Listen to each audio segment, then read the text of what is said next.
Well, hi everyone. I'm John Ritland, and this is a retro review of WCW Uncensored 2000. Because this pay-per-view was so terrible, I have to prepare myself for this review.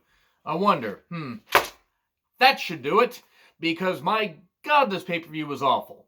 I mean, everything was a goddamn mess. There was either interference, a whole bunch of bullshit that led to the match finish, or whatever. It was an 11-match card. The longest match was the main event between Hogan and Flair on a pay-per-view in 2000. WCW was a shell of itself by this point, and this review will not take all that long besides a few rants. Two-thirds of the commentary team was actually good. Unfortunately, they have Mark Madden on there, and he drug everything down. He just wasn't any good. Shivani and Tenay at least tried, even though I'm pretty certain they were not happy with what they were calling, but they were doing their jobs, and they did it pretty damn well. There's a limo out back. Who's in the limo? Whose side is he on? No, we'll actually find out later. I'll just tell you right now, Scott Steiner. Scott Steiner's in there. I mean, at least we assume because we never saw him all night.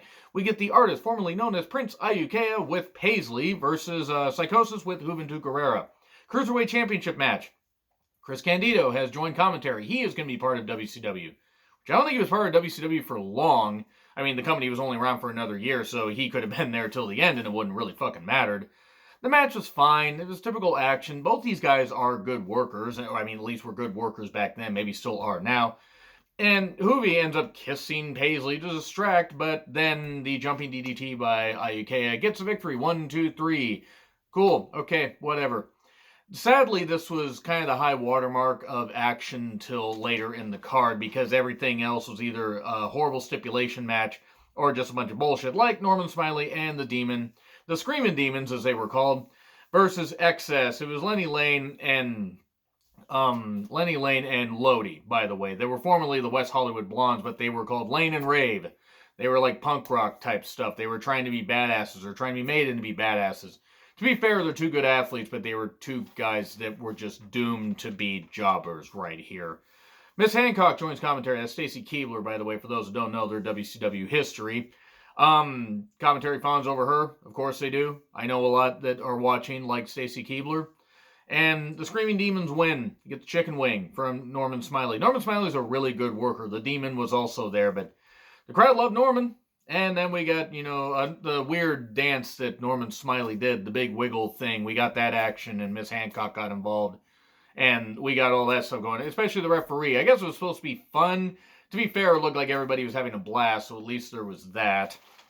And then get Bam Bam Bigelow versus The Wall, to the window, to the wall, and oh wow, it's 3.5 minutes and it's over. They battle and they go to the stage, and The Wall hits a chokeslam on Bam Bam Bigelow, which wasn't a very good chokeslam, but to be fair, as big as The Wall was, or is at this time, Bam Bam Bigelow's a big guy, and you can only do so much when you aren't, like, springing off of anything, just like, flat concrete as opposed to uneven concrete. We get that, but we earlier had David Flair and Crowbar talking about going to take care of things. Crowbar in a neck brace. I wonder how this is going to factor in. Oh, they go and attack The Wall afterwards, which Bam Bam won by DQ, by the way, and they battle up to the stage and onto the scaffolding, and then Crowbar gets chokeslammed by The Wall off the scaffolding through the stage. Okay, cool. We get that. We get all that going on. Oh, we are 35 minutes in and we are on to the fourth match. There was also a lot of interview pieces, like promo, pre-match promos, stuff like that. And some of them weren't that bad, but by this point you could tell everybody had checked out. Even though they were earning their paycheck, you had young guys that wanted to try. But the company was so goddamn dead by this point. Speaking of dead, 3 Count versus Brian Knobbs Hardcore Championship. 3 Count had covered Brian Knobbs like a few weeks earlier and had won the Hardcore Championship. 3 men held the Hardcore Championship.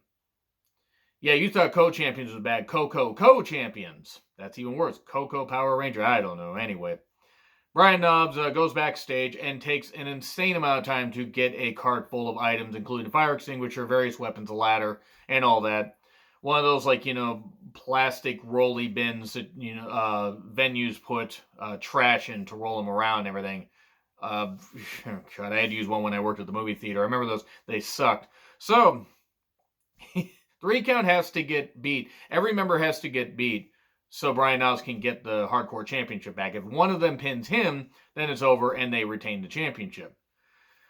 Yeah, there were a lot of headshots in this, a bit uncomfortable, ladder splashes from 3 count, but eventually a chair to the face while Helms had some mask on. It's, by the way, in case you don't know who 3 count are, Evan Courageous, Shannon Moore, and Gregory Helms, who would become the Hurricane. So you have 2 talents, and you also have Evan Courageous, who looked good, but I don't think was really around in wrestling all that much. So, yeah, chair to the face, Knobs pins Helms. And then Courageous gets thrown through a table outside in a powerbomb, and 1, 2, 3, he gets pinned. But then Moore manages to get a pin on Knobs, but he gets his foot on the rope, which apparently is enough to restart the match. In a hardcore match where there are no rules and anything goes. And by the way, uncensored, no rules and stuff, but rope breaks in a hardcore match, because why the fuck not? And then Brian Knobs pins Moore afterwards. Good Lord. He hits him with a trash can splash and this kind of stuff. It just, for God's sakes. This fucking pay-per-view. I'm watching these, by the way, to provide content because, as we all know, all the stuff that's going on, I'm trying to basically fill time and talk about shows, and I might as well dive into the network. And I am going to dive into good stuff, older WrestleManias, and everything of the like, but I need to dive into the bad stuff that WCW did. And they did some good stuff in 1995. They didn't really do anything good in 2000 except stay in business. So we then get Booker and Kidman. Booker is no longer Booker T because he lost the rights to the last name T, or the letter T, because Big T and Stevie Ray are the new Harlem Heat. Don't ask me why fighting over a letter is exactly important here, but we then get Cash, a huge guy, and we get Jay Biggs, who was Clarence Mason. Clarence Mason, remember the Nation of Domination lawyer that they had, and, well, attorney, or whatever the fuck they called him. This was a mess. Ahmed, at this point, was about 80 pounds bigger than he was in his WWE run, at least, maybe, except for the end. He was not in good shape. He was not mobile at all, and attempted that splash where he dove over the guardrail, and completely missed Billy Kidman, who's a great pro, by the way, but just completely missed him. Completely fucking missed him. It was fucking hilarious.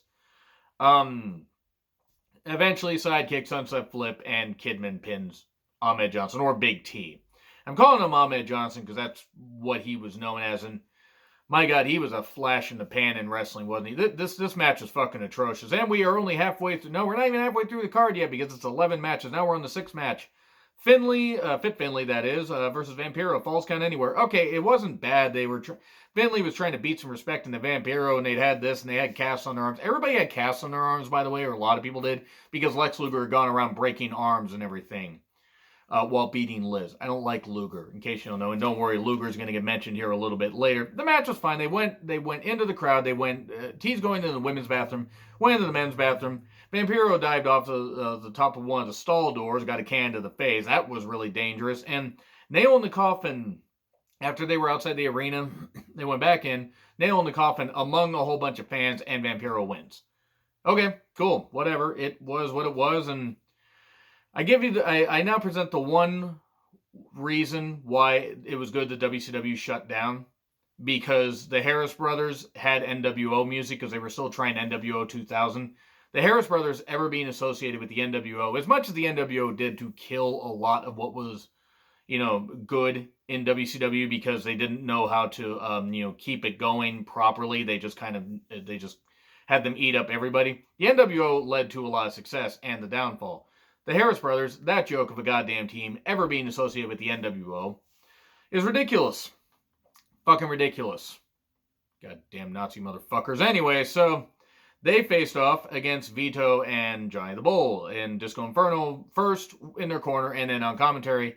This is a tag title match, no DQ, and the match was fine. The action was decent enough. It didn't seem like they really planned anything out. Disco did interfere, but in the end, the Harris Bomb, H-Bomb, 1, 2, 3, new tag team champions. Hooray! Hooray for racism. We then get Dustin Rhodes versus Terry Funk, a Texas Bull Rope match. You're even thinking at this point in Terry Funk's career, and Dustin just a few months into his second WCW run, you'd think this could work. It didn't work. This sucked. Terry Funk had been calling Dustin a chicken, saying, "Hey, I got your younger brother. He had a chicken on his hand, a raw chicken on his hand." I'm not kidding, because WCW 2000, a guy in a chicken suit showed up. They complete with sound effects. Maybe in a voice thing in the goddamn thing, or they play it over the PA. I don't fucking know.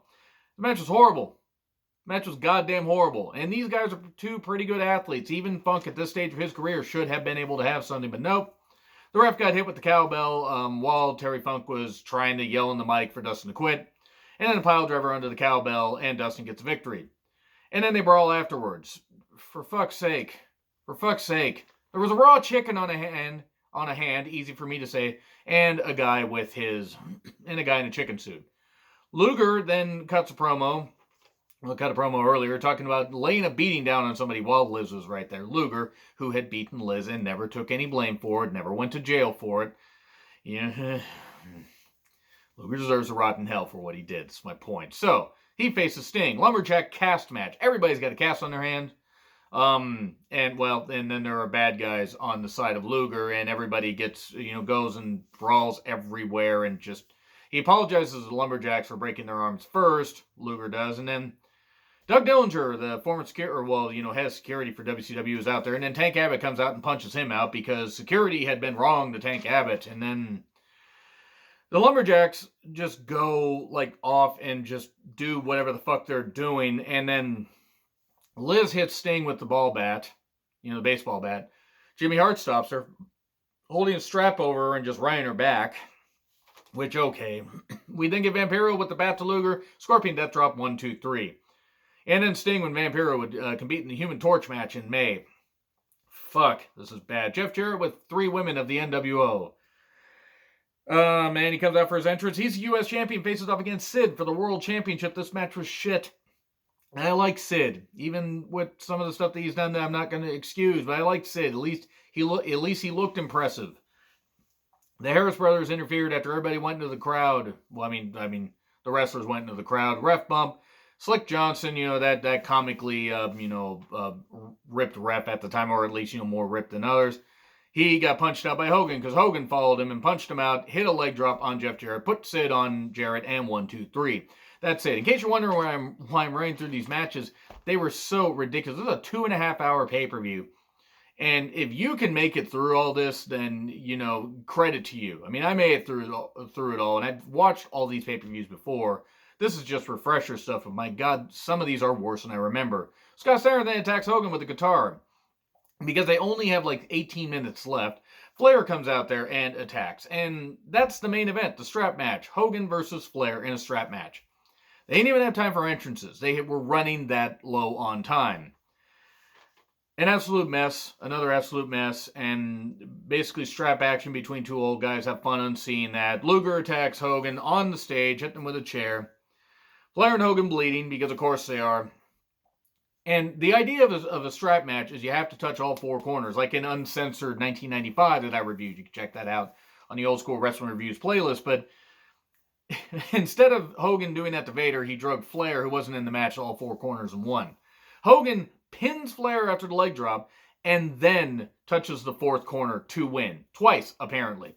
And that's where the pay-per-view ends. This pay-per-view is fucking atrocious. And unfortunately, I'm going to be reviewing every single one of these. Why? Well, you guys want content, and I might as well torture myself with some bad wrestling. I will be watching good wrestling, do not misunderstand. There's plenty of good stuff on WWE Network, New Japan World, and I'm going to be providing movie reviews for you guys, but fuck.